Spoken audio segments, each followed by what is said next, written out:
тие податоци? Колку не исплатиле плата, ги имаме за последните 3 месеци, како што ги баравте. Значи, за месец август имаме 10.200 лица на кои што не има исплатена плата.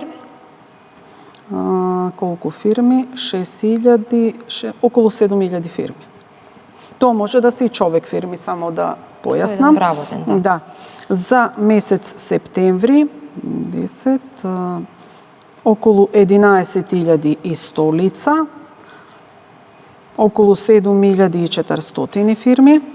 За октомври месец, тука имаме околу 16.000 лица и околу 9.000 фирми. Значи, гледате колку е поблизок месецот, бројот расте заради тоа што мерките за присилна наплата, нели, почнуваат покасно. За октомври почнале после 15 ноември. Инаку во дел на тенденции и слично, мислам дека во УЈП ги имаме податоците, како што реков, според Агенцијата за вработување, колку имаме работодавачи, колку имаме вработени, но толкувањето на тенденциите што се случува на пазарот на труд сепак не е наша работа и тука, значи, најдобро треба да си се произнесат органите кои што се надлежни за следење на тие тенденции и појави.